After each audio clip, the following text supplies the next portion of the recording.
Gracias, doctor. Bienvenidos a todos y muchas gracias también a los expositores. Bueno, en primer lugar, tenemos a Marcos Novaro, que es licenciado en Sociología y doctor en Filosofía por la Universidad de Buenos Aires. Es profesor titular de la materia Teoría Política Contemporánea en la carrera de Ciencias Políticas de la misma universidad y ha publicado numerosos artículos en revistas especializadas nacionales y extranjeras. Además, es columnista del canal Todo Noticias, TN. Adelante, Marcos, bienvenido. Bueno, muy buenas tardes. Muchas gracias por la invitación. Y bueno, yo voy a tratar de ser breve para que haya más tiempo para la conversación, que me parece lo más interesante, digamos.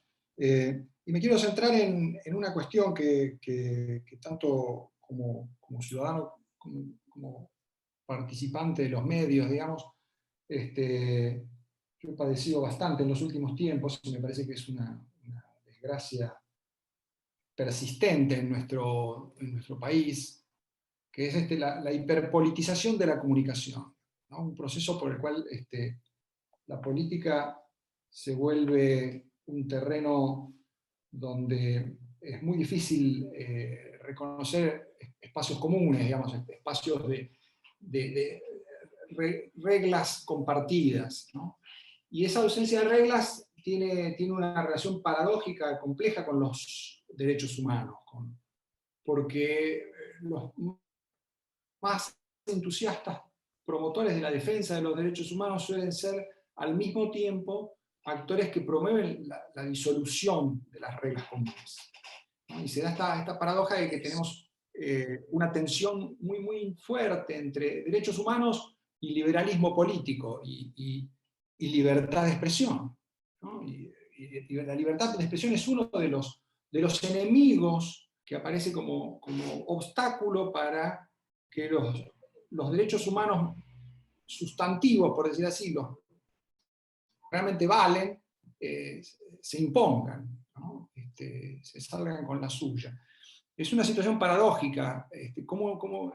Me interesa ver un poco cómo es que se llegó, digamos, a esta situación en la cual la defensa de los derechos humanos puede ser un buen argumento para combatir la libertad de expresión, para, eh, para promover eso bueno, yo llamaría antiliberalismo, ¿no? Creo que en la defensa de los derechos humanos se pueden adoptar distintas tradiciones, más o menos liberales, más o menos sociales o distribucionistas, o digamos, distintas escuelas. Es muy difícil entender que alguien defienda los derechos humanos y sea antiliberal, ¿no? O sea, que sea contrario a la noción de que los individuos son depositarios de ciertas capacidades que merecen ser protegidas, atribuciones, si tienen algún tipo de carta de triunfo frente a las amenazas externas de otros grupos, del Estado. ¿Cómo se puede promover los derechos humanos sin no tener alguna sintonía con esa defensa del individuo, digamos? Bueno, creo que en nuestro país hay una historia que explica un poco esto, que es que el llamado movimiento de derechos humanos tiene una doble fuente de legitimidad. Tiene una legitimidad facciosa, partidista, digamos, ¿no? Los derechos humanos son de un sector perseguido en determinado momento por el Estado, y ese sector se ha apropiado de los derechos humanos y lo ha usado en la lucha política como una carta de triunfo, pero facciosa, digamos, ¿no? Y ha buscado complementar ese principio de legitimidad victimista, por decir así, con cierto universalismo, con una idea de derechos humanos que está muy en boga en el mundo y que ha florecido, digamos, y que ha tenido efectos positivos en muchos lugares, digamos, ¿no? Pero que tiende a ser bastante indiferente a los contextos institucionales de los países.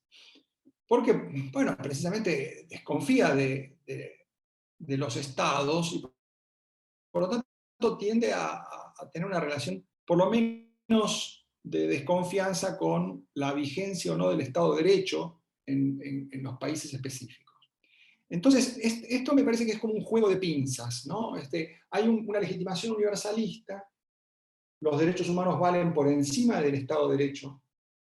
Son aquellos principios a los que apelamos cuando el Estado falla, precisamente, ¿no? Entonces, así como se hizo durante la dictadura para frenar o para por lo menos denunciar las desapariciones, así se puede hacer frente a fallas del Estado de Derecho bajo las democracias, ¿no? Entonces, ese es el mecanismo y tiene su lógica de que eso sea así. Ahora, cuando se combina con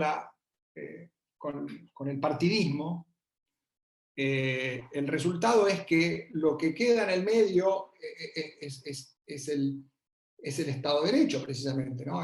Son los derechos constitucionales que tienen los ciudadanos. Eso es despreciado. Eso es triturado por este doble mecanismo de universalismo y partidismo, ¿no? En el medio no hay ninguna legitimidad, no se reconoce ninguna legitimidad a la vigencia constitucional de los derechos.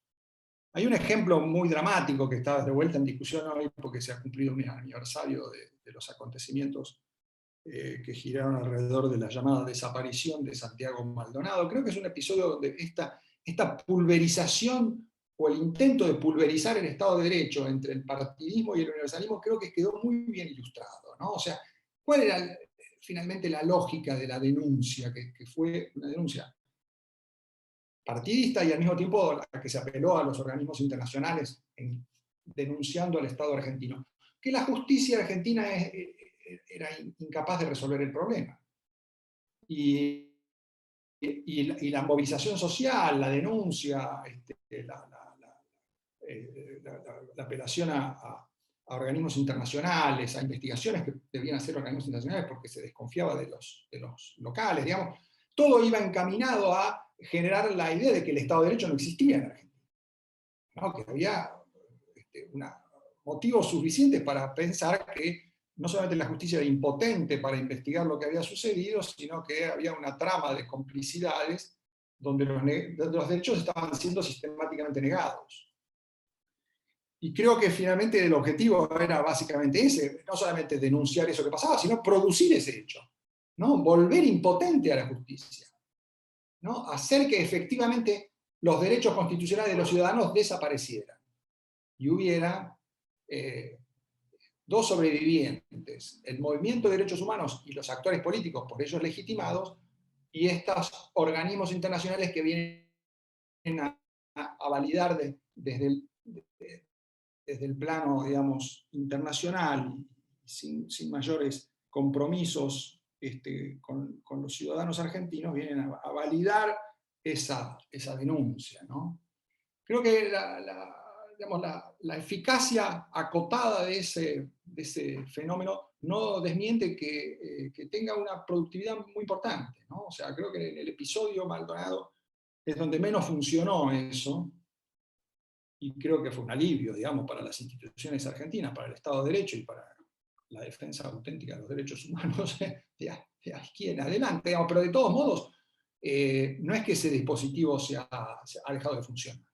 Es un dispositivo montado y operante hace mucho tiempo y que va a seguir funcionando, ¿no? Y que reviste esta peculiaridad de ser potencialmente muy perjudicial para la vigencia de la Constitución, de las leyes, darle fuerza a la ley, digamos, ¿no? En un territorio y hacer efectivo la defensa concreta de derechos de las personas. Bueno, obviamente que esto tiene un enorme impacto en la relación entre los derechos humanos y la libertad de expresión, ¿no? Porque hay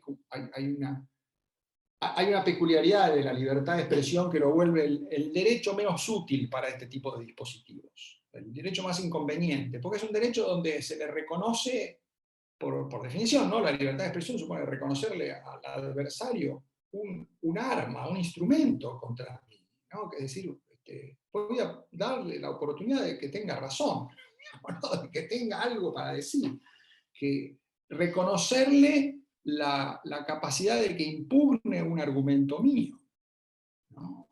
La libertad de expresión en ese sentido es una resignación de la soberanía para los actores políticos. muy peligrosa para una configuración, una idea sobre los derechos donde la lucha política lo es todo, donde impera ese juego, universalismo o partidismo.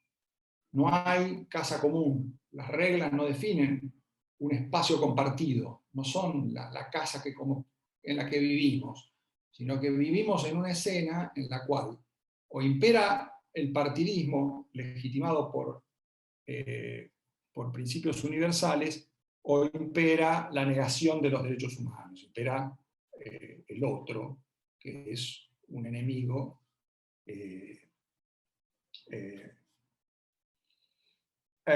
con el que no compartimos absolutamente nada, ¿no? Entonces la libertad de expresión es un problema para esta concepción de los derechos humanos. Siempre lo ha sido, y eso también quedó a la luz en episodios, bueno, que conocemos todos, ¿no? Sobre la discusión muy intensa que se desató a partir de 2008-2009 sobre libertad de expresión. Ha tenido enormes secuelas, digamos, para nuestra vida pública, la sigue teniendo. No es una batalla que haya terminado, ¿no? Ha tenido algunos episodios de relativo equilibrio, de cierta contención, pero no es que es una pelea de resuelta, digamos, ¿no? Probablemente no lo es en ningún lado, pero en Argentina está más viva que en ningún otro lado, ¿no?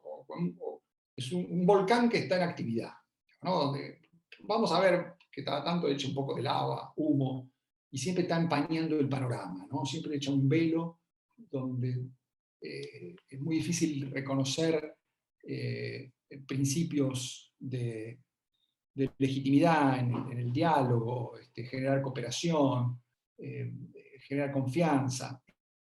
Es muy difícil que la política haga el trabajo más sano que tiene que hacer en medio de esta humareda que larga el volcán de la negación de la libertad de expresión, ¿no? Y eso me parece que tiene que ver bueno, lo decía al comienzo y me parece que es un poco la conclusión, ¿no? En la medida en que digamos, el debate público está ahí tan fuertemente politizado, tiende a generar mecanismos de reproducción que son muy tóxicos para la democracia y para una noción de libertad de expresión más o menos productiva, ¿no? Porque no se trata ya solamente de lo que hacen los actores políticos o los empresarios de medios o los periodistas más militantes, es cómo producen audiencia, qué tipo de audiencia generan, ¿no?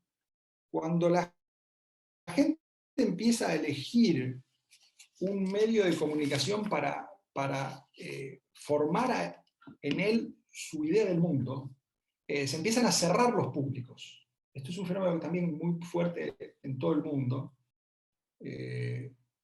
y en Argentina está teniendo manifestaciones hasta más preocupantes hoy que en la década pasada. Porque lo que uno termina observando es que una parte importante de los públicos no migra entre medios, sino que elige un medio y se queda ahí. Y elige un discurso que le confirma sus prejuicios y sus opiniones ya formadas, lo que cree saber de las cosas, los juicios morales que tiene sobre los demás actores, le ratifica lo que ya sabe. Y la audiencia celebra que los llamados comunicadores hagan exactamente eso, celebra que militen su realidad, ¿no? Y entonces ahí no se trata ya solamente de la oferta, sino de la demanda. Desaparece la demanda de libertad de expresión, porque a mí no me importa ya qué es lo que pasa en el canal del lado. No me importa que estén diciendo que lo que sucede en la pandemia, en la crisis económica, es algo completamente distinto a lo que yo pienso. Yo me puedo manejar con esta realidad, con este recuadro, con este recorte. Me manejo y funciono bien con este recorte. Él me alimenta, me nutre de lo que yo necesito saber y me da los instrumentos para moverme en mi medio. Y ya está. Alcanza con eso, ¿no? Entonces ahí ya tenemos un problema serio de demanda. No hay necesidad para esa gente que haya realmente libertad de expresión. No, alcanza con que cada quien acceda a su pequeña cuota de discursos reproductivos, ¿no? Y creo que en ese sentido probablemente estemos un poco peor hoy que incluso que en 2008-2009 cuando esto empezó, ¿no? Cuando esto empezó todavía había mucha migración, había muchos votantes kirchneristas que podían leer Clarín. Hoy eso ya no pasa, ya no pasa. Y por eso además han sido más exitosos los medios privados oficialistas hoy de lo que eran en 2011. ¿No? En 2011 Clarín seguía vendiendo muchísimo y mucha gente seguía viendo TN, a pesar de que votaba a Cristina Kirchner. Hoy no, hoy ya tienen su oferta diferenciada, ven eso y no les importa lo que pasa fuera de eso. A mí me parece que ese es un gran problema para nuestra cultura política y va a ser un problema muy serio para el futuro de la democracia y no es un problema específico que puedan resolver solamente los periodistas, solamente los medios de comunicación en sí, porque es un problema que trasciende, ¿no? Afecta al modo en que se han generado ya los públicos y lo vemos en otros países, digamos, donde tienen el mismo inconveniente, ¿no? Democracias mucho más fuertes que la nuestra. Bueno, Estados Unidos ha tenido problemas de este tipo y lo sigue teniendo, ¿no? Con un grado de polarización que es inédito.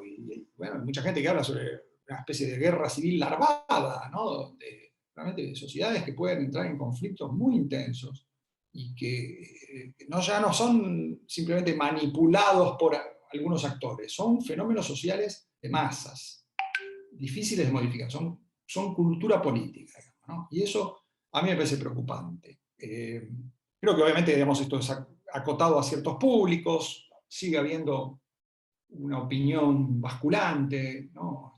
La mayor parte de la gente de Argentina es moderada, no es fanática, digamos, ¿no? O sea, tampoco hay que creerse que esto es todo, digamos, ¿no? Importa moderar también los juicios para no ser catastrofismo, ¿no? Pero sí que son fenómenos que se han venido agudizando y las democracias no pueden funcionar con una escena pública tan facciosa y más cuando esa facciosidad tiene el alimento de argumentos muy desarrollados, ¿no? O sea, tiene principios de legitimación muy, muy desarrollados a lo largo del tiempo en instituciones que han generado legitimidad, digamos, que eso hay que tomárselo en serio, digamos, ¿no? Es un problema serio de nuestras democracias y va a tener repercusión en cómo los ciudadanos pueden ejercer sus derechos por mucho tiempo. Así que, bueno, sin ánimo de ser demasiado pesimista, yo quería señalar estas dificultades que veo para el desarrollo de la libertad de expresión y que, bueno, espero haya sido útil para ustedes. Muchas gracias.